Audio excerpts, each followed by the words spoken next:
Welcome to the INFOWARS Nightly News. It is Tuesday, September 20th, 2016, and I'm Leanne McAdoo. Here's what's coming up tonight. Tonight, following the recent terrorist attacks in New Jersey and New York, globalist George Soros says he wants to invest $500 million to help Syrian refugees.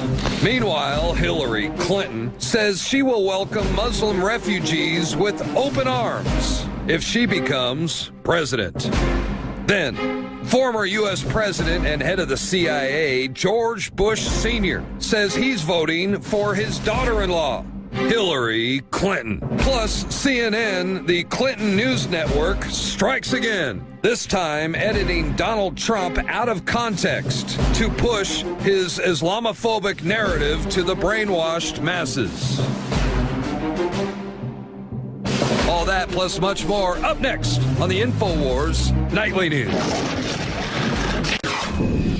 Some top immigration officials in the Obama administration are calling him out today, saying once again he has picked the UN over America in his push for 110,000 more refugees. Now, this is Senator Sessions. He's saying that he decided to snub the Senate hearing. This is a statutorily required Senate hearing. He was well aware in advance that this was planned.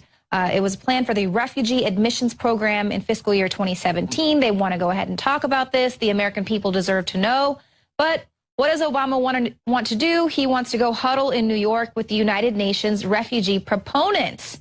And so he called him out. Sessions said, despite having sufficient notice of this, American people, they want to know what's going to be happening. But you decided to go ahead and subordinate both your relationship with Congress and the legitimate concerns of the American people to advance the agenda of the United Nations.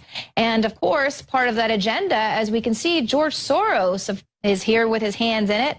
On Monday now, the UN opened its first summit addressing the current refugee and migrant crisis. So the UN and UNICEF calculate that a record 65 million people have been forcibly displaced from their homes in 2015 alone. Mostly they're coming from Syria, Afghanistan, and Somalia. George Soros is going to invest $500 million of his own money to help the refugees. So this is billionaire investor George Soros. He's had his hands in this all along.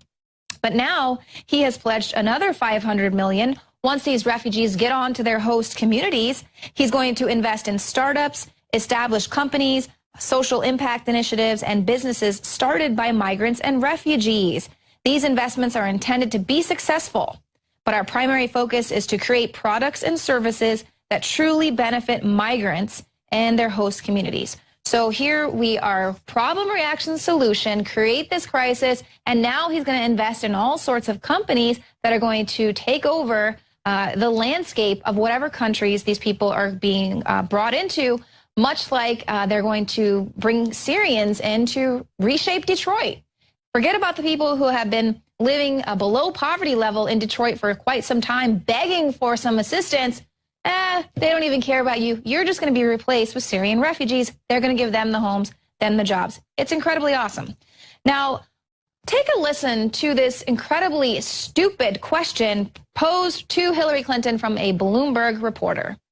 Are you concerned that this weekend's attacks or potential incidents in the coming weeks might be an attempt by ISIS or ISIS sympathizers or really any other group, maybe the Russians, to influence the presidential race in some way and presumably try to drive votes to Donald Trump, who is, as you've said before, widely seen as perhaps being somebody who they would be more willing to or see as an easier person to be against? A Russian plot to help Trump. What a stupid question. So stupid she couldn't even pose the question. It didn't even come out of her mouth properly. Now, if I was a conspiracy theorist, I might say it was probably more so the U.S. that would do this, because once again, we see the bomber had ties to the CIA's al-Awlaki. This was according to a manifesto that was found on Romani. It made mention of the Boston Marathon bombing as well as Yemeni-American cleric Anwar al-Awlaki. So Awlaki is a known CIA and FBI asset who dined at the Pentagon shortly after 9/11. he directly inspired the Chattanooga shooter, the Fort Hood shooter, the underwear bomber, and the Charlie Hebdo terrorists. And that's not all. Once again, the bomber was known to the FBI. In fact, 2 years before this took place, his father actually warned the FBI that his son was a terrorist. This was in response to a domestic violence call, which led to Ahmad's arrest for stabbing his brother. The FBI Joint Terrorism Task Force in New Jersey opened up an assessment investigation on him, but his father later recanted his claim. But, you know, he also was going through secondary screenings because he made several trips to Afghanistan and Pakistan. They had suspicions he might have been radicalized abroad, so they take him in for secondary screening. Then he goes back again, and they think, well, he's been visiting these Taliban areas, so then maybe he got radicalized again. So he goes into a secondary screening. I mean, you know, it's got the whole false flag on it everywhere, but either way, this was a great distraction from the day that the U.S. became ISIS's Air Force. Now here's a very revealing article on INFOWARS.com, how the U.S. became ISIS's Air Force. Now, this article was written by Syrian girl who's a geopolitical expert about the Syrian civil war.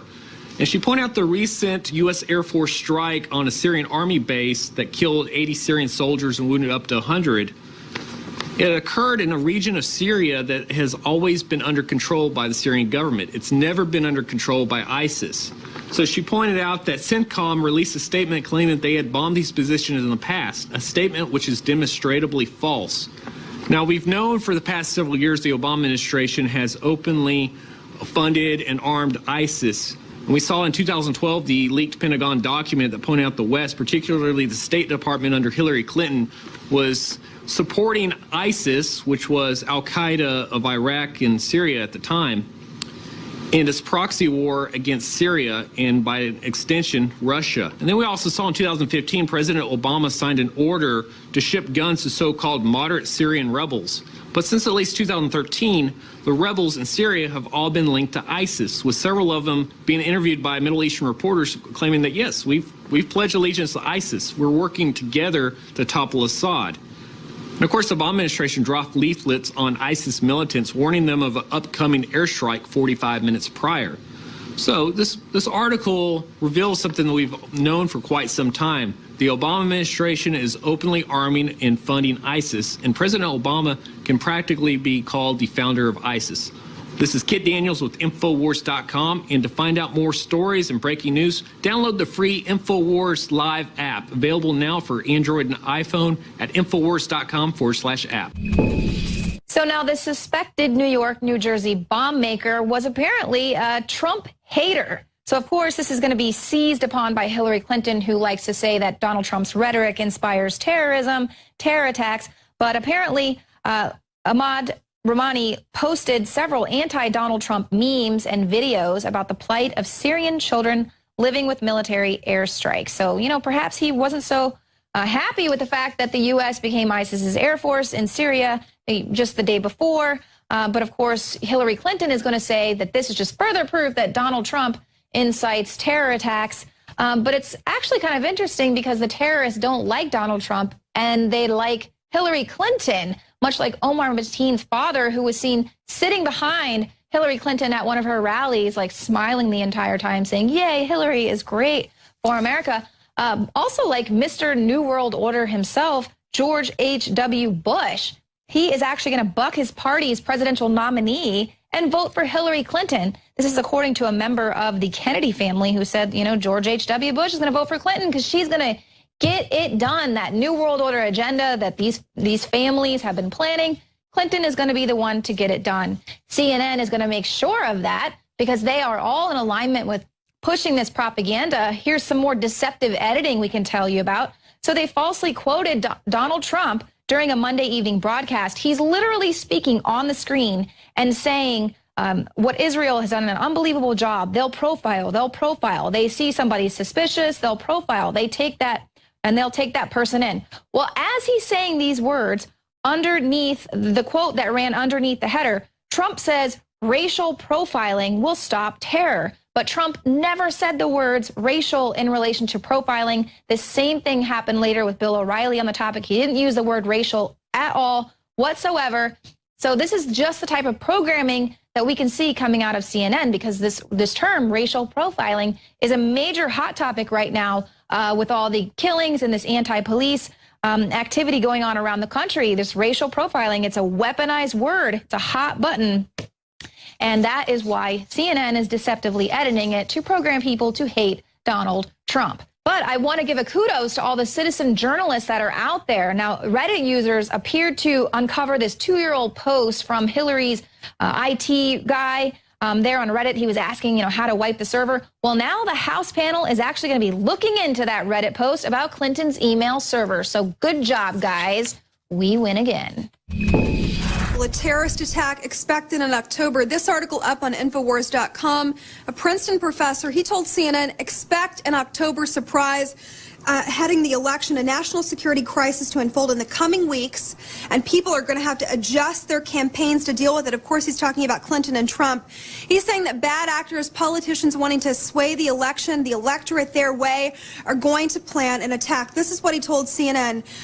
This could take on one of two forms: a large-scale Islamic terror attack on U.S. soil, which would directly benefit Trump, or a military escalation with Russia, which would certainly benefit Clinton, because Hillary could then claim that Trump has been cozying up to Putin. So he's saying that these third-party organizations are going to do something that's going to try to sway the electorate. We can expect it, possibly a terrorist attack on our soil.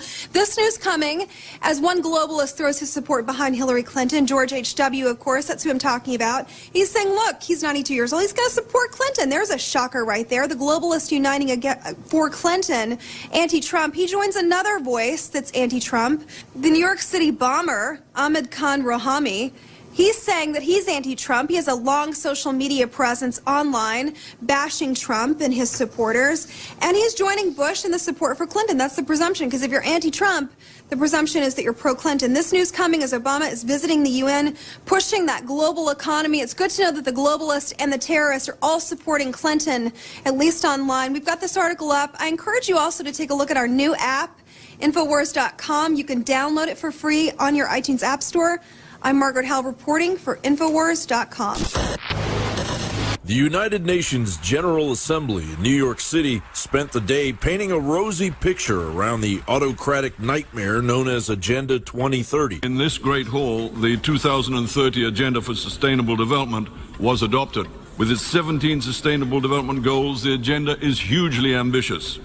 Imbued with a universal and transformative spirit, the agenda sets out as a master plan for us to transform our world to one in which extreme poverty has been eliminated and peaceful, well-governed societies live sustainably and in harmony with our environment. During the 71st session, I am committed to a universal push for implementation of all 17 Sustainable Development Goals.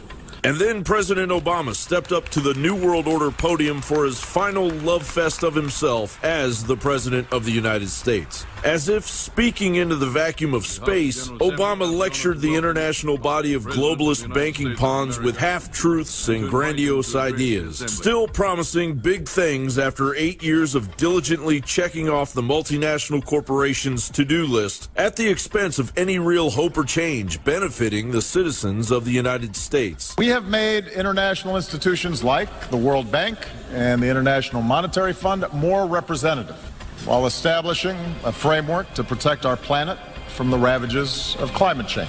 We see too many governments muzzling journalists and quashing dissent and censoring the flow of information. In medicine and in manufacturing and education and communications, we're experiencing a transformation of how human beings live on a scale that recalls the revolutions in agriculture. The existing path to global integration requires a course correction. And as these real problems have been neglected, alternative visions of the world have pressed forward, both in the wealthiest countries and in the poorest. Religious fundamentalism, the politics of ethnicity or tribe or sect, aggressive nationalism, a crude populism, sometimes from the far left, but more often from the far right, which seeks to restore what they believe was a better, simpler age free of outside contamination. These are the policies that I've pursued here in the United States, and with clear results. American businesses have created now 15 million new jobs. After the recession, the top 1% of Americans were capturing more than 90% of income growth, but today that's down to about half. Last year, poverty in this country fell at the fastest rate in nearly 50 years. A society that asks less of oligarchs than ordinary citizens will rot from within. That's why we've pushed for transparency and cooperation in rooting out corruption and tracking illicit dollars. Because markets create more jobs when they're fueled by hard work and not the capacity to extort a bribe. That's why we've worked to reach trade agreements that raise labor standards and raise environmental standards, as we've done with the Trans-Pacific Partnership, so that the benefits are more broadly shared. Meanwhile, just outside the doors of the United Nations building in Manhattan, the true impact of Obama's policies basked in stark reality, as the number of black food stamp recipients has risen 58.2% under Obama. A stagnant GDP growth of 2.4% in 2015 froze any economic growth, and the national debt ticked away incessantly, as it essentially doubled under Obama's spending spree on global initiatives and the prerogatives of other nations. And while more possible radical jihadist terrorists pour into small cities across the United States, like Missoula, Montana, and Charleston, West Virginia, billionaire Obama and Hillary Clinton supporter George Soros adds more insult to injury by announcing a donation of $500 million to keep the destabilization of civilization on an even keel. CNBC reported the 86-year-old George Soros said in an official statement, "We will invest in startups, established companies, social impact initiatives, and businesses started by migrants and refugees." Will the unemployed coal miners be working for the refugees now? John Bound for INFOWARS.com. It's my privilege and honor to be joined by Reverend Jesse Lee Peterson today. Jesse Lee Peterson is the author of The Antidote: Healing America from the Poison of Hate, Blame, and Victimhood. His YouTube channel is The Fallen State, founder of Bond, RebuildingTheMan.com, also contributes to WND.com. His resume is amazing. Reverend Jesse Lee Peterson, thank you so much for joining us today. Thank you for having me on. It's an honor to be with you. I appreciate it. Yeah, and you've been really busy. You're going around talking about your book. I think that you're becoming more popular. I am, thank God. You know, the book, The Antidote, Healing America from the Poison of Hate, Blame, and Victimhood, is a book that I wanted to write for a long time. I've written several other books, but this is the one that I wanted to write because anyone who reads the book will be able to get help from the book. And what we prove with The Antidote is that there is no such thing as racism. Racism has never existed. It's a lie that's been made up by the race hustlers. It's an illusion, and that's why we have not been able to end the so-called racism, because we are trying to solve a problem that doesn't exist. Black Americans are suffering not because of racism, but the destruction of the family and the lack of moral character. Black people are angry because their fathers and mothers have let them down. And instead of dealing with that and forgiving their parents, they have been told by the race hustlers that it's the white man that is so-called racism. And that's why this thing is getting worse rather than getting better. Talk about your motivations for writing this book and for publishing it right now. Well, you know, since Barack Obama has been in the White House, things have gotten worse rather than better, and especially between the races. Barack Obama has used this idea of racism in order to further his socialist agenda. He wants to change America as we know it.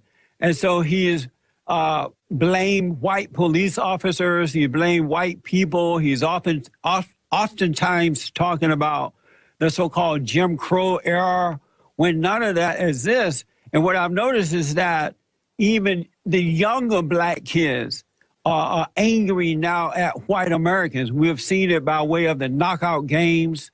We have seen black people rob and kill white Americans across the country. We are now seeing them attacking police officers by way of, by influence of so-called Black Lives Matter. And we all know that Black Lives Matter is an evil, agitative organization that is worse than the KKK. And yet, Barack Obama meet with them because they all agree. And I'm concerned that if we don't do something to stop this evil, that things are going to get so bad in our country that it will take a long time to overcome it. I'm concerned that we will eventually have a race war on our hands, and I don't want that to happen. You know, and speaking of Black Lives Matter, it was actually your interviews with Black Lives Matter is what drew me to your YouTube channel to begin with. I'm not sure which one you did first, but you had one with Patrice Marie Khan-Colors, where she just ran away from you when you tried to have a political conversation or a conversation talking about race relations in America. She just went up and hung up. She didn't want to say she liked capitalism or denied she was a communist. And then right. you had two more younger activists for Black Lives Matter that you were interviewing that they couldn't figure out what else they were having issues with besides their hair. And then I guess it was, I don't know if it was someone that was with them or somebody else that was just in your audience decided they were going to get up and leave. They were so offended. What has it been like dealing with the psychology of this? Because people say that I am amazing how I keep my cool when I'm out in the streets. You are like Yoda, my friend. How do you deal with the psychological operations when dealing with these people? Well, I do want to tell you, the woman that was in the audience during the Black Lives Matter interview was one of the founders of Black Lives Matter here in the LA area. So she became, I mean, just, as you saw, just out of control. Well, you know, I understand how those people feel because at one point I was on that side of the fence.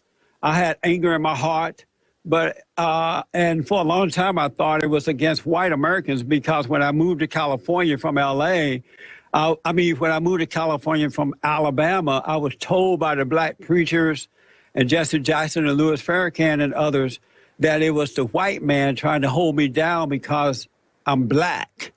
And so I started to hate white Americans for that because I believed into that lie. And as we all know, once you become angry at someone, at yourself or someone else, you can no longer see the truth. And whomever caused you to become angry also control you. And so if, you know, when someone came along and said, well, the white man is not your problem, you need to forgive. You need to forgive your parents. I couldn't believe that because I couldn't see the truth. And it wasn't until I really examined myself and realized that my anger was from my parents, my mother who tried to turn me away from my father.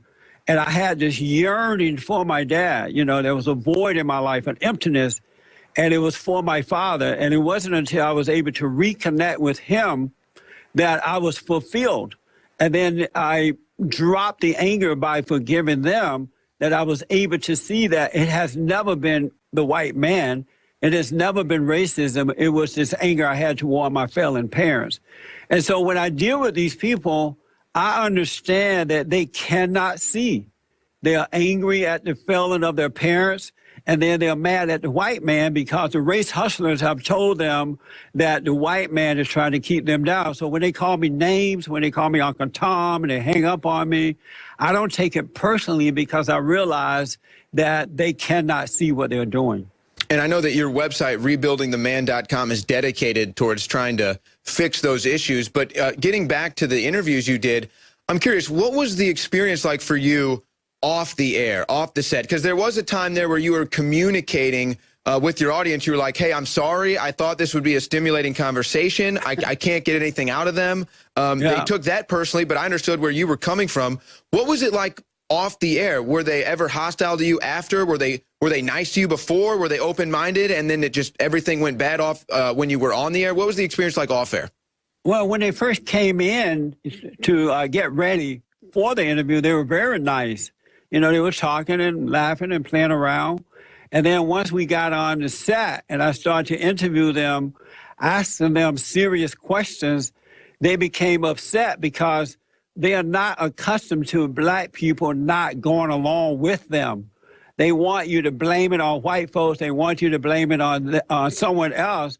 And I was trying to get them to take responsibility for their own lives That's what I ask, well, what do you want from white people? What can they do for you? And they don't like that kind of stuff because those type of questions, because it requires them looking at themselves and admitting that they are wrong, and it has nothing to do with racism. So once I started doing that, they became very angry. They started yelling and screaming. And at the end of the show, I mean, it was bad. They were yelling and screaming. And finally, they just ran out of the studio and got out of here because they couldn't handle the truth. And not one time did I become angry at them because I know where they're coming from. They're wrong, but I also understand where they're coming from. Yeah, and that's why I consider you Yoda when you're handling these people. It's truly unbelievable. Hardly a day goes by when I don't get death threats, name calling. You know, over the years, I've had guns drawn on me. I've been called Uncle Tom sellout, the N-word, just all kinds of things, you know. But, you know, I realize that the battle is not a physical battle. It's a spiritual battle. It's a warfare between good and evil, right versus wrong. And so I love what's right with all my heart, soul, and might. I love my country. I often tell folks that I'm not an African-American. I don't have an afro. I have an Amerifro. There are no African drums beating in my chest. The American guitar is playing in my heart. Black as the ace of spades. I grew up on a plantation down in Alabama under the Jim Crow laws, but I am 100% American. It's a blessing that I was born here and nowhere else. And I'm willing to stand up and fight for my country. I will not sit back and let some whining, complaining people who are unwilling to take responsibility for themselves. I would not sit back and allow them to destroy the greatest country in the world. Do you mind if I get a little political with you? Please do. Yes, I would love it. Do you mind sharing with our audience who you plan on voting for in the upcoming election? I am absolutely, from day one, been stomping for Donald Trump, stomping for Trump. For my full interview with Reverend Jesse Lee Peterson, be sure to subscribe to the Alex Jones channel on YouTube. An article on INFOWARS.com today talks about how hackers were able to control Teslas remotely from 12 miles away. But of course, this is a group of Chinese hackers, and folks, 12 miles is nothing. It shows the vulnerable infrastructure that we're about to create with self-driving cars. Now, today, we're not going to talk about the technology, even though we've talked about this many times in the past. We've talked about the vulnerability, the safety issues, as we've seen with the crashes with Tesla. We've also seen earlier this week, we've seen the feds come out and say that they're going to work to set up autonomous car guidelines. Understand what's behind this. They say the states would continue to handle human aspects of operating a vehicle, such as licensing drivers, registering vehicles, etc. But federal officials are suggesting policy areas for states to consider with the goal of generating symmetry among the states for the testing of deployment of autonomous vehicles. So understand what this really is. This is what we've seen before with the DARK Act that was passed by Congress, signed by Obama, to shut down labeling of GMOs. We had state laws that were coming up. People were concerned. They wanted to know what was in their food. Have the marketplace make the case that GMOs are safe, but we're not even allowed to know what is in our food. So the crony capitalists went to Washington. They said, we want you to shut down all these troublesome regulations throughout the states. And as the New York Times calls that, they call that a patchwork of regulations. So instead, what they'll do is they'll shut down the 9th and 10th Amendment. They will dictate from Washington that you will not be allowed to have any laws to control safety on the roads. Isn't that interesting? Because we're told that we can't drive safely. Only the robot cars can drive safely. As the New York Times puts it, self-driving cars gain a powerful ally, the government. The government has always been an ally of these people who are pushing self-driving cars. And what is truly behind this is the same thing that has been pushing toll roads throughout the country, what's called a private-public partnership. And I want to look at one of these companies that is pushing this idea of self-driving cars, the idea that we're going to rent everything from a few multinational corporations who, through crony fascism, will coerce you to use their product, to take away your freedom, to take away your ability to have any control over your transportation at the local level, to own anything as an individual. No, they will own everything. You will rent everything from them. And of course, Detroit is joining in this as well. I want to go through the rest of this report, look at what the co-founder and president of Lyft, John Zimmer, wrote about what he calls the third transportation revolution. I think it's very interesting because what he is selling us here is a combination, as I said before, crony fascism, and it's piggybacked onto Agenda 21. You see, what they want to tell us is that cities are wonderful. We should all live in cities. They are a socialist utopia. They're a community. We don't have real communities in rural areas or suburbs. No, it's only the cities that have real communities. And cars are the problem. Cars need to be eliminated. And they've been working at that for a very long time. But we can keep the cars as long as the government controls them and a few corporate cronies make all the profits from that. The real truth is that cities are the problem and that cars have been the solution. Now, it was Jefferson who told us hundreds of years ago, he said, cities are a threat to the health, the wealth, and the liberty of man. They always have been, and they always are. But let's take a look at what they're selling us with UN Agenda 21, with UN Agenda 2030, the Plan for Sustainable Development, as they're telling us. And all this is being brought on schedule, 2020 and 2025. All of these people, all Uber, Lyft, GM, Ford, everyone is talking about that as being the time frame. But let's look at how he lays this out in his essay. First of all, he gives us the idea that ownership is not wanted. But I would say it is wanted by the younger generation. It just may not be possible. He brags that ownership of cars will go away just like DVDs within 10 years. He says teens don't want cars. And I would say, well, maybe they don't have the jobs and the independence that comes with the jobs economically to have a car. Here's what he has to say, though. He says the age of young people with driver's licenses has been steadily decreasing ever since right around the time that he was born. In 1983, he said 92% of 20 to 24-year-olds had driver's licenses. In 2014, it was just 77%. So it went from 92 to 77%. In 1983, 46% of 16-year-olds had licenses. Today, he said, it's 24%. All told, millennials today are 30% less likely to buy a car than someone from the previous generation. That's because teens used to have something called jobs. Those were jobs that were entry-level, they were minimum wage, they were training jobs. Those jobs have been taken by foreign adults who have come in through the open borders because of the corporatists who brought this in. And of course, the other thing that they've done, I think this is very key, this is the way they're going to take cars away from us. They took them away from the teens by confiscatory insurance rates, saying you're dangerous, you're too dangerous to be on the roads, and by increased regulation. The same thing they're going to do to all humans to get us off of the road. He goes on to say, you can't really afford these things. He says you're spending $9,000 a year with your monthly payments, maintenance, gas, that sort of thing. That truly is not the cost. If you keep a car, and you can keep a car now, more than 3 to 6 years it takes to pay it off, you don't have that monthly payment every month. And that's really what is driving this economically, I think, for the car companies like GM and Ford. They have lost their model of profitability by making more and more reliable cars. Why did they make more reliable cars? Only because they had increased competition. That's the marketplace. But by making more reliable cars that last longer, they're not selling as many. So they're going to a completely different model of rental rather than selling cars. Now, he goes on to talk about the third revolution. Understand, he says, the first revolution in transportation was trains. Then we had a second revolution, cars. And then he proceeds to demonize cars as being the big problem. Here's what he has to say. At the very beginning of the blog that he put in, he said, this is a country that was built for cars. And again, I would say, from my perspective, it's been a country that has been freed by cars. Freed to move about, free to grow economically as well, but also free to get out of the cities, okay, to live where you wish. He says the average vehicle, and here's his main thesis that he keeps coming back to all the time. They're not used all the time. He said they're parked they're only used for 4% of the time, parked for 96% of the time. Again, we come back to the idea, why are they parked? My car is waiting for me. If you're going to have 100% utilization of that resource, then that means that you are going to be waiting for them. And that will happen when they have a monopoly or a duopoly system.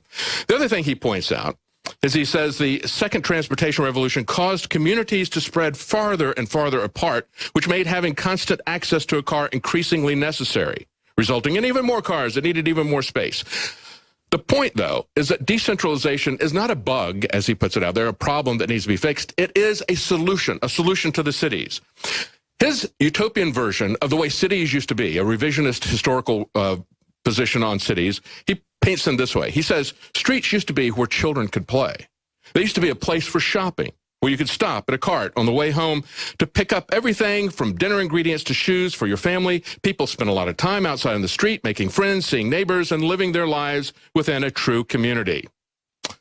Maybe he hasn't ever read anything from Charles Dickens. Maybe he has never seen what cities were truly like in the 1700s, in the 1800s, in the 1900s, before cars were invented.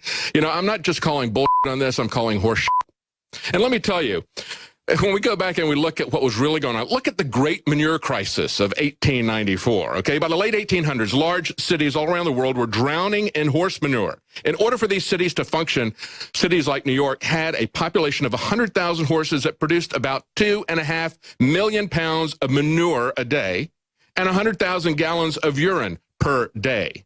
Okay, the problems came to a head in 1894 when the London Times predicted that in 50 years, every street in London will be buried under 9 feet of manure. You know, they were saved from that fate by Henry Ford.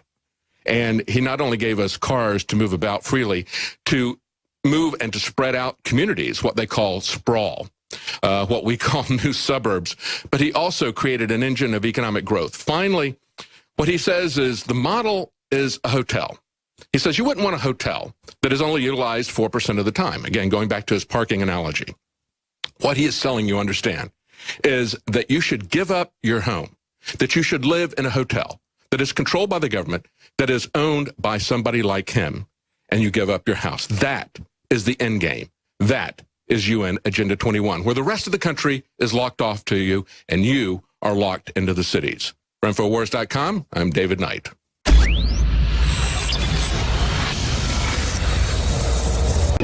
And we can only realize the promise of this institution's founding to replace the ravages of war with cooperation if powerful nations, like my own, accept constraints. We've got an exclusive at INFOWARS.com. Leaked video shows Obama railing against white people during his very first trip to Kenya in his 20s. Margaret Howell joins me now. And from what we are able to see in the footage so far, not a lot has changed in Obama's worldview since he was a young man in his 20s. Now, this footage is set to be released very soon. It's going to be released through the site WeSearcher, which is going to be crowdfunding the cost of releasing this video. They have to pay the private eye who was able to obtain the footage. Now, WeSearcher's Chuck Johnson exclusively revealed to INFOWARS some of Obama's comments in the video.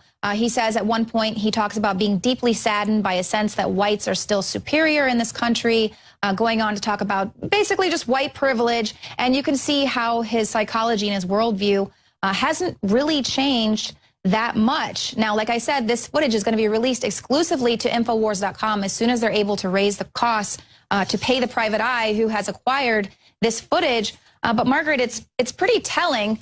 We can see the way that his presidency, a lot of people have said, and this is just going to be further ammunition for them, that he really ran his presidency on racial division in this country. Of course he did. You know, his smug disdain and his arrogance for all things that are fake and phony, Leanna. The race division is just a part of his playbook. You know, I sincerely believe he hates this country, and you know, for whatever reason, you know, he was allowed to have a certain amount of power at a certain time. And I was listening to Alex's show yesterday. Let's just hope that Hillary isn't our judgment. But going back to his disdain for our country, he was at the UN, of course, we know, and 3 days after terrorism attacks on our own soil, U.S. soil, this is what he had to say: the world is safer today. And then he goes on to criticize our country and bash it 11 separate times in his speech. He talks about basically how we're lazy, America's excessive capitalism is part of the world's problems. And he goes on to praise the UN. You'd think he were leader and head of, you know, president of the United Nations and not the U.S. Right. He clearly despises this country, and he's concerned, and what he's saying is we need a change of course. Well, buddy, you need a change of course. Thank God your time is limited. Well, he's already said that about America, and we see what's happened. That he campaigned on the fundamental change. Oh, the fundamental change, and we see how that went. But bashing us 11 times, and then he goes on to say, and I love, this was my favorite quote from him, we must reject any form of fundamentalism, except for yours, any form of fundamentalism or racism or any belief in ethnic superiority that makes our traditional identities irreconcilable. And then he goes on to talk about the truism that globalism has led to a collision of cultures. I would say that the collision of cultures is between the archaic and the civilized, and he's trying to paint it in this fake race way. Guess what? You lost the word war here, buddy, and it's time to hang it up. But unfortunately, we see past him. It's easy to poke holes, but as you pointed out, he has never changed this stance. Right. Not once. It's a lot like Hillary Clinton, who was radicalized in her youth, and to this day, she still fundamentally wants to change this country. She does not like America, this idea of America, this big experiment that was America, and they both want to take it down. Why? Why are we electing these people? Why on earth would we elect another person who hates this country so much? Right. Well, the apologists got in line with the people that actually hate the country, and they were able to do it. But look, the UN, the refugee agenda, it is gunning for America. Make no mistake about it. We are in an all-out war, and they're framing this argument with words like racism and bigotry. But the truth is that they're gunning for you and I, and it's an agenda to take us down. And I love it. So Hillary Clinton's comments regarding Donald Trump, he's saying that he's recruiting the terrorists because of his insane statements. Meanwhile, the terrorist, like Rahami, is totally anti-Trump. Right. You know, it does wrap your head around the that. Orlando shooter is behind Hillary Clinton and smiling and like, yeah, Hillary, I love your message so much. It's just for me. And of course, now we have Senator Jeff Sessions really going off on Obama, saying once again he picks the United Nations over America. Oh, of course he does. There is a statutorily required hearing that was supposed to take place this week on the refugee admissions program in fiscal year 2017. But of course, this Senate hearing has now had to be postponed because he wants to huddle in New York with the United Nations refugee proponents. And so he's saying, once again, you're choosing the UN agenda over the American agenda. And one of the things that the president said while he was there, you know, he said, if we're honest, we understand that no external power is going to be able to force different religious communities or ethnic communities to coexist for long. And so we need to pursue the hard work of diplomacy aimed to stop this violence and help people that are basically able to see that those who are not like themselves as worthy of dignity and respect. So he admits there's no way we can make this work. They're not going to be able to coexist. So we need to help the people who are willing to, you know, not throw people off buildings that aren't like them. Meanwhile, there's a refugee on trial for drowning 6 Christians who failed the faith test. So this was someone who was bringing a lot of refugees over on a boat, and these Christians, they were praying, and there was a heavy storm, a wave started, and it was rocking the boat, and he blamed it on them praying, so he throws them all off in the water to die. But it's not even just that. Even in Saudi Arabia with the House of Saud, they're actually coming after their own Muslims, basically making them have to, they're profiling anyone who wants to come and take this annual, this required trip, Hajj. And so all Muslims have to do this at some point. And so now they're basically saying, you can't come here unless you're a Wahhabist, unless you have these extreme points of views. Otherwise, we're going to beat you, kick you, stomp on you. You're going to be subjected to bigotry, hatred. Right? So it's like, the religion of peace is saying this, Leanne. And right. Let's not forget, apostasy in Saudi Arabia is a crime punishable by death. If you're caught trying to convert anybody to Christianity or anything other than being a Muslim, you are put to death immediately. And Obama's message, you know what? He doesn't mention for a second the 29 innocent victims that are covered with shrapnel wounds because of Rahami's bombs. They're forced to be tolerant. Meanwhile, you know, we have literally people that despise this nation. He's bringing them in by the truckloads. And I just want to point out, I don't know if we touched on the Somali migration. I know Alex talked about it yesterday. 8,600 alone in this fiscal year, which is a record number. They typically resettle in Minnesota. 99.6% are, of course, Muslim males between the ages of 14 and 50. So we're talking about a militant male population, and they're gunning for this country. But the 29 people covered with shrapnel, you guys need to learn how to be tolerant and just accept it, or you're a racist bigot and you don't understand the fact that, you know, there's more than one culture than yours, frankly. Right. Well, and actually that was one of the angles that a local paper there, right after the stabbing happened at the mall, the thing was, you know, well, is this due to anti-refugee sentiment? They've been dealing with this for a long time, basically making excuses for someone going out and slashing people in a mall. And if you look on my Twitter, I'm sorry about it, but I tweeted out some of those photos of these people that have these massive gashes in their body. And we're being told by Clinton and Obama, as this is happening, as they're getting their wounds sewn up, those gashes, that we need to be tolerant. And that's the big issue, is that we're not being tolerant enough. Correct. And, you know, let's just not forget all of the knife wounds and stabbings and murders that are covered up, that are actually a form of terrorism. They try to paint them as either lone wolves. They never actually call it what it is. But take comfort in the fact this was Obama's last speech before the United Nations as president of the United States, and his last failed attempt to push these lame policies, the same old tired rhetoric. He's not winning the war. As Hillary Clinton pointed out, there is an information war and they're losing it. And this just highlights that for me beautifully. That, you know, he's such a little peon. Forgive me, Leanne. This really upsets me what he's trying to do to this country, because I know your love for this nation. I know that we love this country. Our hearts are really for you. And it infuriates me to see him try to destroy it and kick it on his way out. You mentioned that 110,000 on his last day of office, his last 6 weeks. He's trying to ram through as much as he can to destabilize and create chaos in our societies. But guess what? We're awake now. People are waking up to this. And, you know, nothing new, as you pointed out. The same old rhetoric. Right. And, of course, snubs his nose at Congress once again, refusing to go to the statutorily required meeting about this whole refugee program that he's putting in place, trying to shove through the door at the last minute. Good sign, though, Angela Merkel has actually signaled that she's going to be backing down from her open-door refugee policy. They had a disastrous Berlin election. It was a total disaster there. She's saying, if I could go back in time, I'd rather be better prepared for the refugee crisis. She says she's never going to use her slogan again of, you know, sounds a lot like Hillary Clinton's Stronger Together. So it's a huge failure, and it's going to be a huge failure for Hillary Clinton and Obama as well. Thank you so much, Margaret. And thank you all for tuning into the show tonight. We will see you here again tomorrow, 7 p.m. Central.